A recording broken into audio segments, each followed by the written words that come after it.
이 베스도 총독 이전에 총독은 벨릭스 총독이었습니다. 대제사장과 유대의 고위층들이 바울을 고발해서 재판을 시작하고 무려 2년 기간을 판결을 내리지 않고 시간을 끌다가 이 벨릭스 총독은 로마로 소환이 됩니다. 1세기의 역사학자 유태인인데요. 요세푸스라고 하는 역사학자의 글에 이 벨릭스에 대한 기록이 남아 있습니다.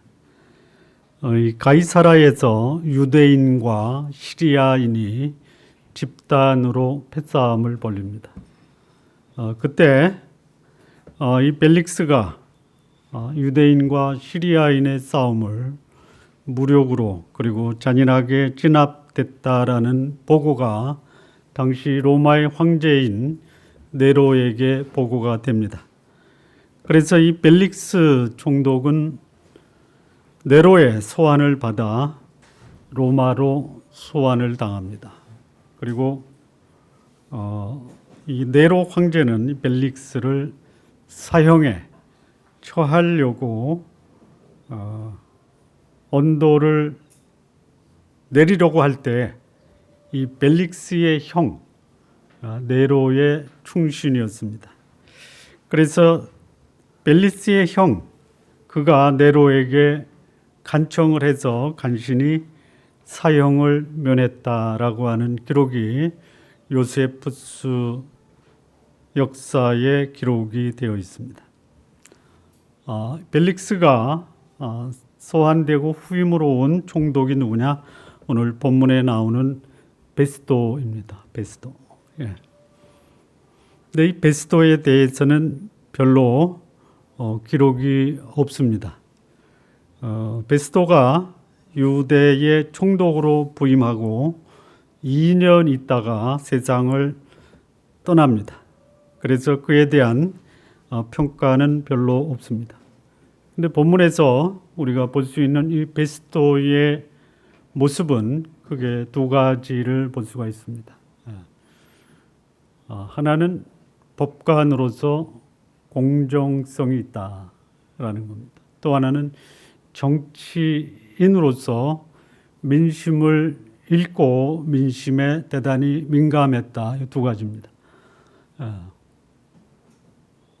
법적으로 재판할 때는 법의 공정성을 따르지만 그가 총독이라는 정치인으로 소위 정치인은 사람의 마음을 읽어야 됩니다.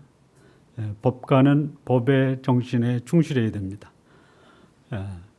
자, 법관과 정치인을 겸직하면 어디에 따르려고 하겠습니까? 정치에 따르려고 하는 경향이 있습니다.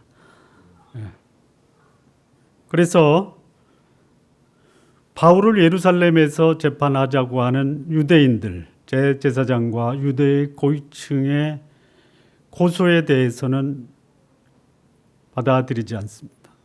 왜? 바울이 가이사라에 구류돼서 2년을 있었고 베스도도 8일 또는 열흘 후면 가이사라로 가니 번거롭게 바울을 데려다가 예루살렘에서 판결할 재판이 뭐가 필요하냐? 필요하다면 유대에 있는 고위층이 가이사라에 내려와서 재판에서 소위 그들의 고발건을 재판에서 증언하라 이렇게 얘기를 합니다.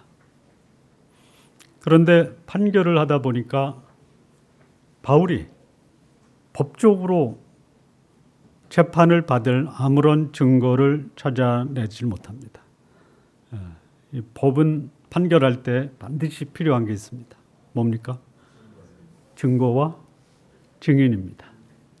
증거와 증인. 자, 이 바울이 뭘로 고발을 당했습니까? 지난주에 했는데도 우리는 전혀 기억할 수가 없죠. 그걸 기억하면 뭐 지금 대단한 그런 역할을 하시겠죠. 근데 오늘 우리가 본문에서 왜 바울이 고발당했는지 세 가지가 나오죠. 첫째는 율법, 두 번째는 성전, 세 번째는 가이사. 다시 말하면 종교적인 범죄와 로마의 반역죄를 저질렀다. 이 두 가지입니다. 핵심적으로 보면 율법과 성전. 성전을 더럽힌 것은 아무런 근거가 없죠. 가이사에게 반역을 끼했다. 반란죄입니다. 그런데 우리는 지난 시간에 바울이 반역죄를 지을 수 있는 시간적인 여유도 없었고 그 시간적인 여유가 없는 것은 예루살렘에 돌아와서 자유롭게 바울이 활동할 수 있었던 기간은 열흘이었다. 그 기간 동안에 내가 사람들을 선동해서 로마의 반란을 끼었다라는 것은 전혀 근거가 없다. 증거가 있으면 되라. 증거를 내놓지 못합니다. 자, 그런데 로마 총독 베스토가 유대의 유력한 대제사장과 유대를 통치하고 있는 유대의 유력한 고위층들이 이 바울에 대해서 악감정을 가지고 어떻게든 죽이려고 하는 그들의 마음을 있습니다. 이 정치인은 민심을 읽어야 됩니다. 말로 다 하지 않아도 백성들 마음에 무엇이 있는가를 읽고 거기에 대응하는 것이 정치인입니다. 죄인 바울이 무슨 죄를 졌느냐 그거는 중요하지가 않습니다. 정치인들에게는. 그래서 민심을 읽고 베스토가 무슨 판결을 내리려고 하느냐. 시작은 법관의 입장에서 공정하게 재판하겠다. 재판이 진행이 되면서 전혀 바울에게서 범죄 사실을 확인할 수 없고 증거가 없으니까 이제는 슬슬 눈치를 봅니다. 누구의 눈치를 보느냐? 유대의 유력한 지도자들의 눈치를 봅니다. 그래서 베스토가 이런 판결을 내립니다. 너를 예루살렘에서 재판하겠다. 이게 상당히 법적으로 문제가 있습니다. 판결을 내렸죠. 죄가 없다라는 증거가 없으니까요. 그런데 뭐라고 하냐면 그거를 유대인들이 그 1심에서 졌다 그러면 2심으로 갈 때 재판관이 상고를 뭐라 그러죠? 2심으로 올라가는 걸 뭐라 그러죠? 항소. 항소를 어떻게 재판관이 하냐 이거예요. 그런데 이 베스토 총독은 읽은 거죠. 민심을 읽은 거예요. 그러니까 정치인입니다. 법관으로 시작했다가 정치인으로 마무리 짓는 베스토.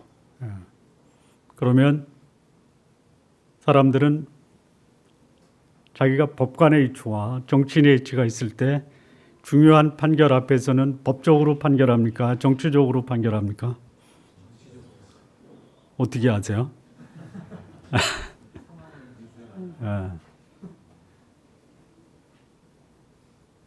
그때 바울이 상소를 합니다. 상소. 누구한테?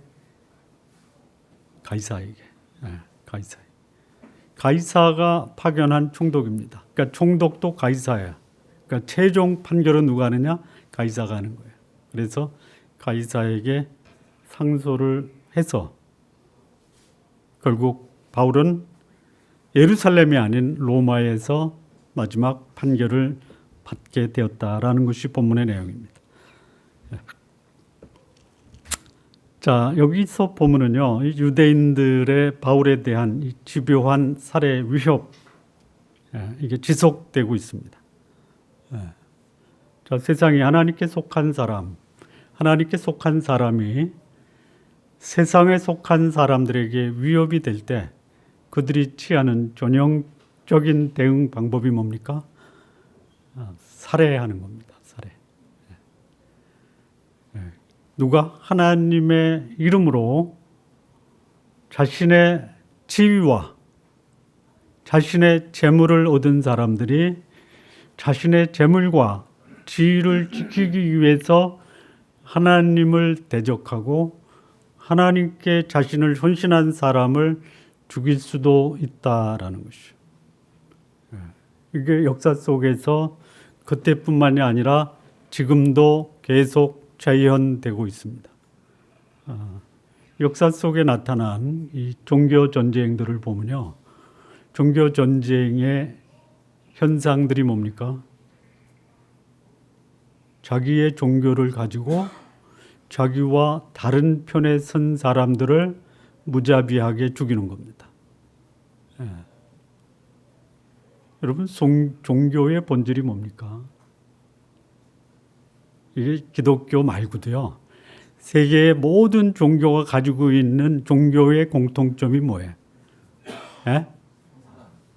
자비와 사랑이에요. 그걸 가지고 사람들을 어떻게 해요? 무자비하게, 증오심을 가지고 사람을 죽일 수 있다. 전에도 한번 말씀을 드렸는데요. 카톨릭과 개신교가 전쟁을 할 때요, 최종 전쟁이 1818년에서 1840년, 30년 전. 30년 전쟁 동안 전쟁이 벌어질 때 그 기간에 유럽의 페스트도 성행했던 시대입니다. 1200만이 되는 독일의 인구가 전쟁을 치른 이후에 120만으로 줄어듭니다. 이런 종교 전쟁이에요. 근데 사실 종교의 이름을 빌린 뭡니까? 탐욕과 이득권을 지키고자 하는 세력과 자신들이 선택한 진정한 신앙의 가치 아래서 그것을 사수하고자 하는 자의 대립입니다. 지금 여기 유대 대제사장, 사실 이때 대제사장은 2명입니다. 대제사장은 몇 명이어야 돼요? 근데 몇 명이었어요? 누구죠? 잘 생각이 안 나죠? 뭐 안 나도 상관없어요. 가야바와 안나스. 예수님 당시 십자가에 못 박을 때에도 당시의 대제사장은 가야바와 안나스. 그들이 주동이 돼서 유대의 지도층들, 아마 바리새인도 되고 사두개인도 되고 더 나아가서는 뭐 헤롯 당도 되고, 당시의 정치 지도자들이 한 사람 예수 그리스도를 죽였고, 또 여기 예수 그리스도를 담은 이 바울을 죽이고자 하는 상황입니다. 자, 이 상황에서 하나님의 사람 바울을 죽이려고 하는 유대인들의 집요한 살해 위협이 지속됩니다. 지속돼요. 하나님 뜻에 순종하는 사람들에게 세상이 그냥 놔두지 않습니다. 세상에 걸림이 되지 않으면요, 세상은 그가 어떤 지위에 있는 하나님의 사람이라 하더라도 관심이 없습니다. 왜? 자기한테 걸림이 되지 않으니까. 그러나 이것은 합니다. 이건 합니다. 뭐를 하느냐? 실정법을 위반하면 그가 소위 종교적 어떤 지위에 있어도 법은 그를 심판한다. 우리나라의 기독교 지도자들이 의를 위해 법의 심판을 받습니까? 아니면 자신들의 부도덕한 불법으로 인해서 법의 심판을 받았습니까? 제가 전혀 모르는 것을 질문해서 죄송한데요. 의를 위해 본인을 심판받는다고 하지만 법은 그들이 실정법을 위반했다, 이렇게 심판을 합니다. 자, 의를 위해 핍박을 받아요. 그런데 또 하나, 의를 위해 핍박받는 자를 하나님도 보호하신다. 여러분, 핍박받을 때 하나님, 제가 의를 위해 사는데 왜 저를 이렇게 고통 가운데 몰아넣으십니까? 라고 원망하지 마십시오. 제가 여기서 보면 나는 의를 위해 핍박받을 마음도 없는데 나한테 왜 그런 말을 하느냐는 모습으로 보입니다. 의를 위해 핍박받을 수 있어요. 그런데요, 의를 위해 핍박받는 자를 하나님이 책임져 주신다. 하나님이 우리 성도님들을 보호하시는 것을 경험하시기를 바랍니다. 그러면 핍박도 받을 수 있겠다라는 마음가짐도 가지시기 바랍니다.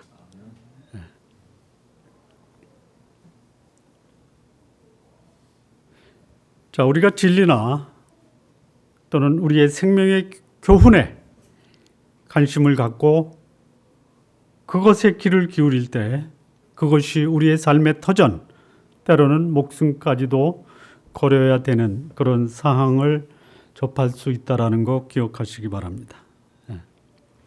자, 그리스도인으로서 세상에 살면서 바울이 겪은 유사한 상황을 오늘을 사는 신앙인들에게도 경험할 수 있다는 것이죠. 이럴 때 어떻게 해야 되느냐? 어떻게 해야 되느냐? 여기 바울이 보여준 모습이 우리에게 귀한 교훈이 됩니다. 한마디로 말씀드리면 뱀처럼 지혜롭고 비둘기처럼 순결하라라는 것이. 복음은 누구와도 타협할 수 없습니다. 복음을 가지고 자신을 오염시켜서도 안 됩니다. 복음은 타협하거나 사람을 두려워하여 복음을 증거하는 것을 중단하는 것도 바람직한 것이 아닙니다. 복음을 위해서는 때로는 자신의 삶과 목숨까지도 필요하다면 버릴 수 있는 그 사람이 어떤 사람이냐? 복음에 합당한 삶을 사는 사람입니다. 자, 오늘 이 바울의 모습이 유대인과 베스도 앞에서 보여준 복음으로 사는 이 신앙인의 참된 모습과 그가 대처하는 이 지혜의 모습을 볼 수가 있습니다. 자, 이 베스도 앞에 선 바울, 그리고 이 바울에 대한 유대인들의 대응이 어떤지 본문에서 몇 가지 교훈을 살펴보겠습니다. 첫 번째입니다. 1절에서 3절 말씀의 내용은요, 이 대제사장들과 유대인들이 바울을 살해하려고 새로운 총독 베스도에게 고발한 상황입니다. 자, 이 고발 자체가 목적이 아니라 예루살렘에서 재판을 하도록 고소할 때 예루살렘으로 옮기는 도중에 매복하고 있다가 바울을 살해하려는 것이 유대인들의 목적입니다. 자, 이 대제사장 이 벨릭스 총독에게 고발한 지 2년이 지났습니다. 2년. 왜 2년 동안 벨릭스가 바울을 재판하면서 판결을 내리지 않고 2년을 끌었느냐? 정치인이기 때문에 그렇습니다. 법적으로는 바울이 무죄입니다. 정치적으로는 바울을 무죄로 선언하면 유대의 다수의 세력이 로마에 걸림이 될 수 있다. 그래서 아무런 판결을 내리지 않고 벨릭스는 로마로 소환을 당합니다. 그리고 벨릭스의 후임으로 베스도 총독이 부임했을 때 제일 먼저 베스도 총독에게 부담을 준 사람이 누구냐? 그가 통치하는 유대 지역의 대제사장과 유대의 고위층이 벨릭스에게 압력을 가합니다. 바울을 재판하라. 그리고 재판할 때 예루살렘으로 데려다가 재판하라. 유대의 사정을 모른 이 베스도, 그가 부임했을 때 나는 적어도 공정한 총독이 되어야 되겠다. 분위기를 파악하기 전까지는 얼마든지 그럴 수 있습니다. 분위기를 파악하고 민심을 파악했을 때는 상황이 달라질 수 있어도, 그래서 민심을 파악하기 전에 유대의 대제사장과 고위층이 이 기회가 바울을 암살할 수 있는 절호의 기회다. 그런데 이 상황에서 하나님이 베스도를 통해서 바울을 보호를 합니다. 보호를 합니다. 자, 이 예수님을 십자가에 못 박는 일에 앞장선 사람이 누구냐? 대제사장입니다. 대제사장입니다. 그리고 성공했습니다. 여러분, 대제사장이요, 예수님을 죽인 일에 성공했죠? 성공했습니까? 그게 성공입니까? 예? 끄떡끄떡 하시면 안 됩니다. 대제사장이 예수님을 십자가에 못 박은 것은 대제사장의 뜻이 관철이 된 겁니까? 아니면 예수 그리스도를 이 땅에 보내신 하나님의 뜻이 대제사장이라는 도구를 통해서 하나님의 뜻이 성취된 겁니까? 이 관점을 봐야 됩니다. 이 관점. 이 바울의 모습도 똑같아요. 베스도 총독 앞에 선 것을 어떤 관점에서 보느냐라는 것이. 어떻게 대제사장이 저럴 수 있느냐. 저런 하나님의 이름으로 호의호식하는 놈들이 어떻게 하나님을 전하는 바울에게 이럴 수 있느냐. 이렇게 흥분하면 안 됩니다. 어떻게 봐야 됩니까? 그 기회가 하나님이 바울을 향하신 뜻을 이루기 위한 절호의 기회가 주어졌다. 이렇게 봐야 됩니다. 그게 뭡니까? 하나님의 뜻, 바울을 향한 하나님의 뜻이 뭡니까? 로마에서도 복음이 증거되어야 한다라는 것이 이 기회를 통해서 하나님이 바울에게 이루게 하신 겁니다. 자, 이 대제사장은 뭐죠? 유대의 중요한 기름 부음을 받은 자가 셋이에요. 왕입니다. 제사장입니다. 그리고 선지자입니다. 역할이 다르죠. 예수님 오셔서 세 가지 역할을 다 하셨습니다. 인간의 통치자 역할을 하셨습니다. 하나님과 인간을 연결시켜주는 중보자 역할을 하셨습니다. 하나님의 메시지를 선포하는 선지자 역할을 하셨어요. 대제사장이 뭐죠? 하나님과 인간을 연결시켜주는 중보자. 중보자. 예수님은 이 땅에 대제사장으로 오셨습니다. 경제학 용어에 그레샴의 법칙이라고 있죠. 혹시 아십니까? 모르셔도 상관없어요. 뭐냐? 악하가 양하를 구축한다. 점점 더 어려워지죠. 쉽게 얘기하면요, 가짜가 진짜를 삼킨다. 이 얘기예요. 대제사장이 인간과 하나님을 연결시키는 중보자예요. 그런데 진정한 중보자, 대제사장, 진짜 대제사장이 세상에 왔을 때 가짜가 진짜를 삼켜버린 거예요. 그런데 진짜는 가짜에게 삼키기 위해서 오신 거예요. 왜요? 가짜를 살리기 위해서. 대제사장, 자기에게 주어진 역할과 본분을 망각하고 하나님께 가는 길을 막을 뿐만이 아니라 하나님을 대적하는 자로 전락한 것이 당시 유대의 대제사장이에요. 이 대제사장을 보면요, 하나님 때문에 사회적 존경의 대상이에요. 정치적 고난을 가지고 있어요. 경제적 부유를 누리는 사람들이에요. 그런데요, 이 대제사장이 하나님으로 인해서 그가 누릴 수 있는 것을 다 누리는, 사회적으로, 경제적으로, 정치적으로. 그런데 진짜 하나님이 오셨어요. 진짜 하나님의 복음을 전하는 사람이 왔어요. 그래서 백성들로부터 받을 수 있었던 사회적, 정치적, 경제적 이 고난이 위협을 받기 시작합니다.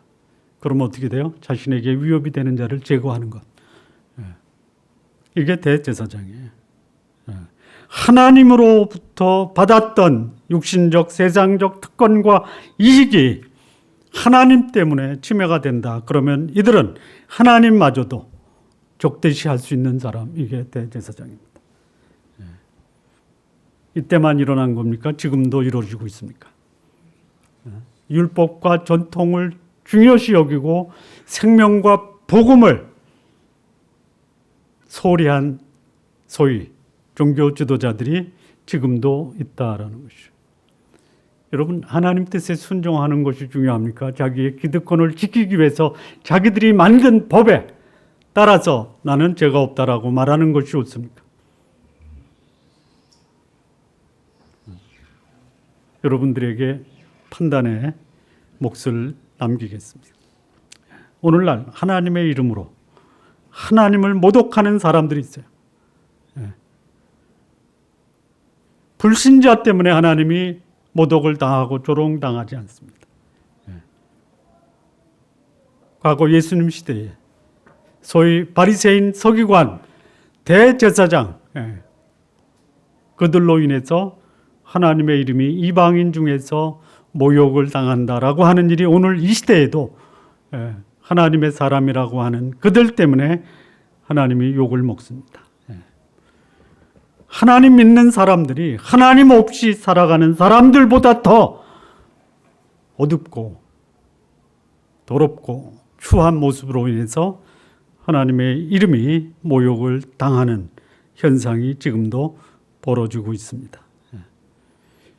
소위 역사는 가고 세월은 흐르고 변하지 않는 게 있습니다. 인간의 욕망과 탐욕은 지금도 동일하게 인간의 마음속에서 남아있다라는 것이죠. 자, 이 대제사장 아까 말씀드린 것처럼요. 하나님과 인간을 중보하는 중보자입니다. 하나님과 가장 가까이 있는 사람. 어떻게 하면 가장 가깝습니까? 몰라요? 마주보고 있으면 가깝습니다. 그런데 가장 가까이 있으면서도 전혀 만날 수 없는 상황이 있습니다. 어떤 경우입니까? 등지고 있으면 그런 거예요. 등지고 있으면. 지금 이 대제사장들은 하나님과 마주 봐야 될 위치에 있는 사람들이 하나님을 등지고 있는 거예요. 하나님을 대적하는 사람들이 어떤 사람이냐? 하나님을 모르는 사람이 아니에요. 하나님을 겪어보지 않은 사람이 아니에요. 하나님의 은혜를 모르는 사람들이 아닙니다. 그런데 그 은혜를 받고 하나님의 능력을 힘입어 자신의 삶이 풍요롭고 부유함을 경험했음에도 불구하고 하나님이 주신 축복으로 인해서 하나님이 그 축복을 걷어가실 때 하나님과 등지고 대적하는 사람들이. 이게 과거나 현재나 계속 반복해서 벌어지고 있는 것. 그것이 오늘 저와 여러분 속에서도 있을 수 있다라는 것 앞에 우리 성도님들 놀라시기 바랍니다. 아멘 하시는 분만 놀라실 것 같아요. 자, 두 번째입니다. 이 베스도 앞에서 이 바울의 모습을 보면요. 4절에서 7절인데요. 이 베스도 앞에 이제 가이사라에 내려와서 재판을 합니다. 적어도 그때 베스도는 공정한 재판을 하려고 했어요. 그런데 유대인들이 여러 가지 사건에 대해서 말을 하는데 문제가 생겼습니다. 무슨 문제냐? 증거가 없었다라는 것이죠. 증거가 없는 소송은 결코 재판에서 이길 수 없다. 그래서 유대인의 허점이 드러납니다. 7절을 보면요. 그가 나오며 예루살렘에서 내려온 유대인들이 둘러서서 여러 가지 중대한 사건으로 고발하되 능히 증거를 대지 못했다. 증거를 대지 못했다. 자, 이 종교 지도자들이요. 처음부터 오염되고 부패한 것은 아니다라고 생각이 됩니다. 그런데 이 종교적 지위를 가지고 자신의 지위를 공고하게 하면요. 그 지위가 자신에게 가져다 주는 특권이 있어요. 그 다음에 경제적 부유가 있습니다. 자, 유대인들의 최고의 관심은 뭡니까? 조금 어렵기 때문에 쉬운 것부터 질문을 드리겠습니다. 헬라인들의 관심은 뭡니까? 헬라인들의 관심은 뭡니까? 지혜다라는 거예요. 조금 어려운 거예요. 로마인들의 관심은 뭡니까? 세계사 역사를 조금이라도 공부하신 분은 헬라의 핵심 주류 철학이죠. 로마는 뭡니까? 법이죠, 법. 유대인들은 뭡니까?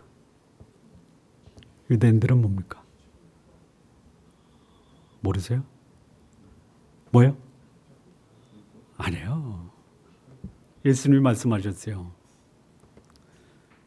유대인들은 뭘 구하고? 표적을 구하고.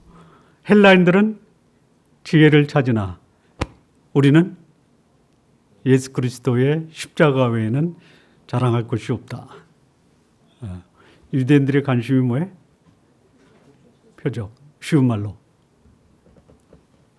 자, 예수님을 따랐던 수많은 무리들이 있었죠. 가는 곳마다 수많은 무리들이 쫓습니다. 근데 예수님이 그들을 피하시죠. 피하시죠. 왜요? 왜 피하세요? 만약에 오늘 여기에 그야말로 입추의 여지 없이 바닥까지 앉고 자리가 없어서 저 강당까지 찾는데 내가 안 나타났다. 여러분 어떻게 생각하시겠어요? 큰일 나죠? 저런 목사는 담임 목사로 세울 수 없다. 갈아치우자. 안 그럴 거예요? 그런 현상이 누구한테 벌어지냐면 예수님께 벌어진 거예요. 수많은 무리가 왔는데 예수님 도망가세요. 왜 그랬을까요? 거기서 예수님이 하신 말씀이 뭐예요? 유대인의 속성, 제가 답을 드렸어요. 유대인의 속성이 뭐예요? 표적이에요. 무슨 표적? 첫째, 병 고치는 거. 둘째, 먹고 배부른 거. 이게 유대인의 관심이에요. 아랫사람만 그러겠어요? 윗사람은 안 그래요? 똑같은 거예요. 대제사장에게 관심이 뭐예요? 표적이죠. 뭐요? 내가 하나님 믿기 때문에 나를 부자 만들어 주세요. 아랫사람들의 관심이 뭐예요? 병 고쳐 주세요. 먹을 거 주세요. 이거 아니에요? 똑같은 거예요. 이게 소위 하나님 믿는 사람들의 관심의 초점이에요. 초점. 이 좀 헬라인만도 못하고 로마인만도 못한 거예요. 제가 뭐 제 생각과 사상을 얘기하는 게 아니에요. 성경이 말하는 걸 말씀하니까 그러네라고 조금 내 자신이 좀 성찰이 되죠. 안 되세요? 무슨 쓸데없는 소리냐. 대제사장과 유대의 고위층이 왜 바울을 대적하겠어요? 내가 하나님 때문에 누릴 수 있는 그 모든 기적, 표적, 먹고 사는 거, 사회적인 지위, 명예, 이거 손상된다. 이거 못 참는 거예요, 이거. 이게 소위 역사 속에서 하나님의 이름으로 세상의 권력과 재력을 확보했던 종교 지도자들의 모습이었다라는 것이죠. 하나님이 그것을 하나님의 사람들에게 주는 것에 대해서 굉장한 관심을 갖습니다. 하나님이 우리 주 예수 그리스도 안에서 너희 모든 쓸 것을 풍성히 채우신다라고 약속하셨어요. 하나님이 먹을 거, 입을 거, 권력 가지고 하나님의 사람들에게 장난치는 분이 아닙니다. 장난을 친다면 누가 장난쳐요? 하나님의 사람이라고 하는 사람들이 장난치는 거예요.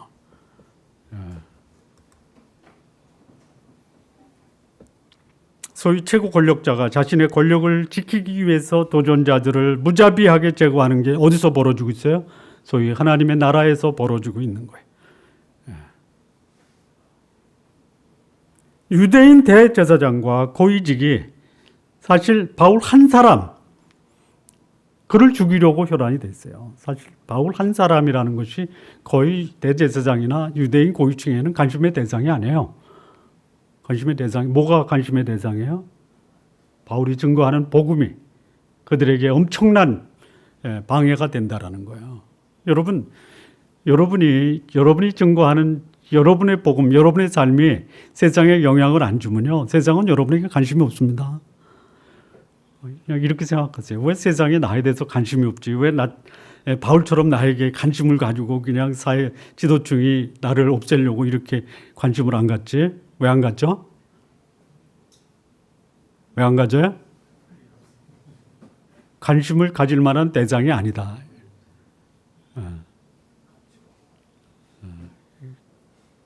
갖는 사람들이 있어요. 근데 그들에게 관심을 가지려고 들여다 보니까 관심을 갖는 사람보다 더 더러운 거야.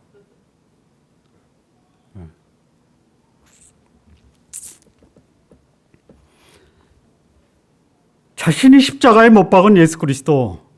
나는 예수도 십자가에 못 박은. 너는 얼마든지 할 수 있다. 근데 그게 아닙니다. 예수님 십자가에 달린 것은 대제사장이 죽였다라고 하지만 그것은 예수님을 이 땅에 보내신 하나님의 뜻이 그들을 통해서 이루어진 것뿐이에요. 자, 바울이 대제사장, 유대의 고위층에 의해서 살해의 위협을 당하지만요, 이것은 하나님이 그를 로마로 보내기 위한 하나님의 계획이었다. 여기 대제사장 유대인들이 바울이 지었다고 하는 죄에 대해서 아무런 증거를 대지 못해요. 증거를 대지 못합니다. 그래서 증거를 대지 못하니까 로마의 총독 베스도 법적으로 처벌 내릴 수 없어요. 그럼 물러나야 될 거예요. 안 물러납니다. 안 물러납니다. 그런데 그런 상황에서 이 바울은 오히려 그 기회를 자신의 하나님을 향한 뜻을 이룰 수 있는 기회로 활용하는 거예요. 이게 뱀처럼 지혜롭고 비둘기처럼 순결한 것이. 자, 혹시 세상에서 내가 복음 때문에 불이익을 당한다. 그러면 불이익을 어떻게 할 것이냐. 하나님 때문에 불이익 당하면 하나님 원망하지 마시고요. 원망하지 마세요. 하나님, 이 기회가 내가 당신의 뜻을 이루기 위한 어떤 계획이 있습니까? 물어야 돼요. 이게 바울이 우리에게 주는 두 번째 교훈입니다. 그래서 어떻게 바울이 이 기회를 활용합니까? 예루살렘에 가서 재판을 다시 하자. 2심입니다. 그랬더니 아닙니다.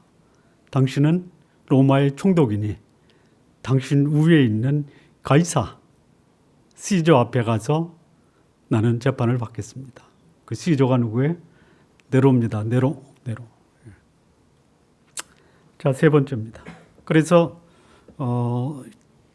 8절에서 12절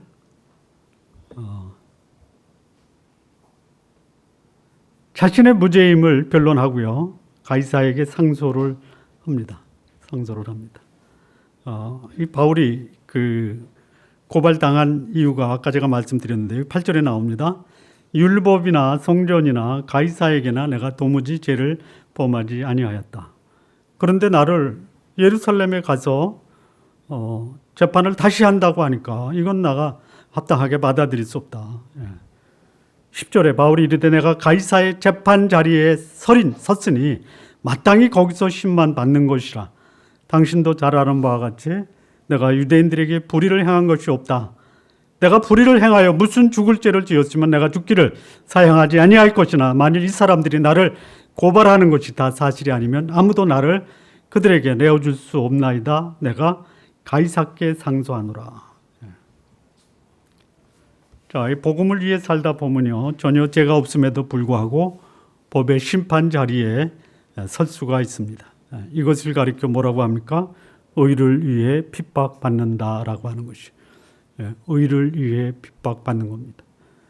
자신의 죄, 실정법을 위반하고 재판받는 것은 의를 위해 핍박받는 것이 아닙니다. 한국의 어느 목사님이 교회 헌금을 유용했다가 재판에 수고 유죄 선고를 받았습니다. 그리고 집행유예로 유예로 나왔습니다. 그 다음 주에 교회 강단에 서셔서 이렇게 말씀하셨습니다. 하나님이 쓰시는 사람들은 감옥에 갔다 와야 된다.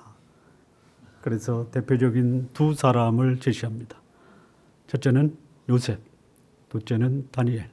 그래서 나는 요셉과 다니엘처럼 법정에서 유죄 판결을 받았다.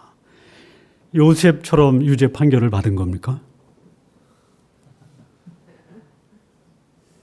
그랬더니 그 목사의 설교를 들은 수많은 성도들이 함성을 지릅니다. 할렐루야, 아멘. 모르셨어요?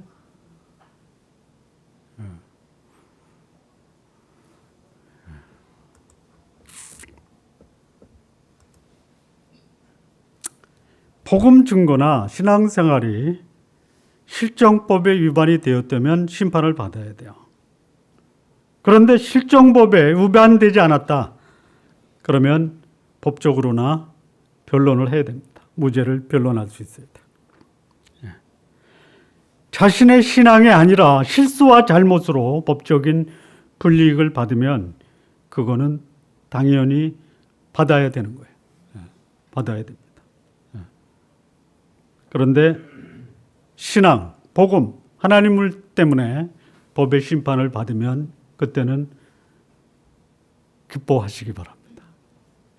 예수님 말씀하신 8가지 복 중에 마지막 복, 의를 위해 핍박받는 자는 복이 있나니 천국이 저희 것이며, 세상의 복음 때문에, 의 때문에 핍박을 받으면 기뻐하고 기뻐하라. 바울이 자신을 고소한 이 대제사장의 고발 내용, 종교적 문제, 그 다음에 정치적 문제를 들고 나왔습니다.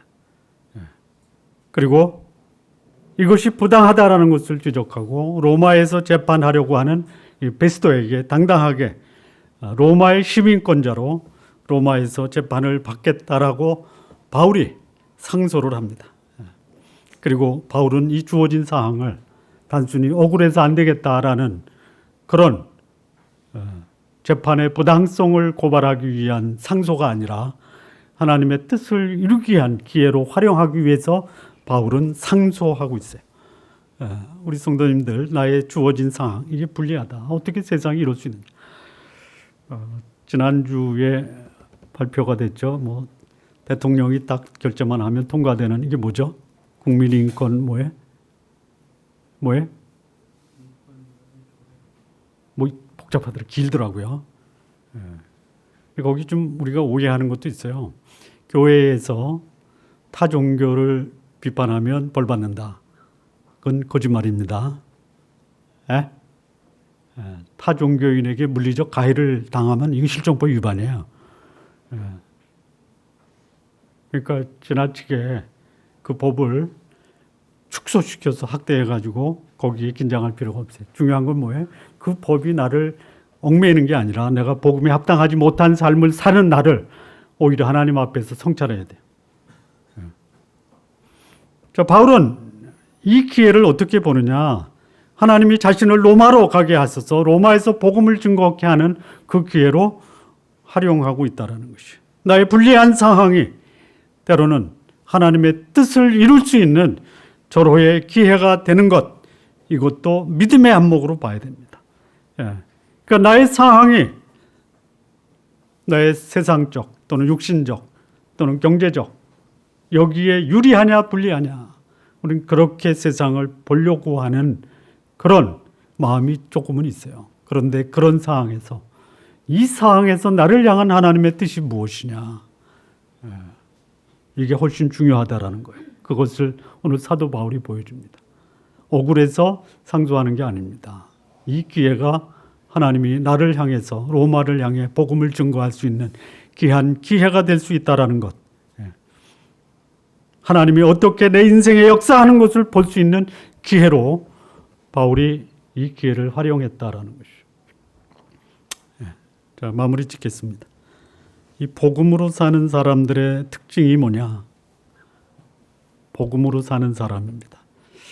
세상에 굴복하는 것이 아니라 복음으로 세상을 극복했다라는 것이죠. 세상이 결코 복음으로 사는 사람에게 우호적일 수가 없습니다. 때로는 우호적일 수도 있어요. 그러나 우호적이지 않을 수도 있어요. 문제는 그게 아니에요. 어떤 상황에서도 이 상황에 대한 나를 향한 하나님의 뜻이 무엇이냐를 찾아내야 된다는 거예요. 복음으로 사는 사람, 세상과 타협하는 사람이 아닙니다. 세상에 굴복하는 사람도 아닙니다.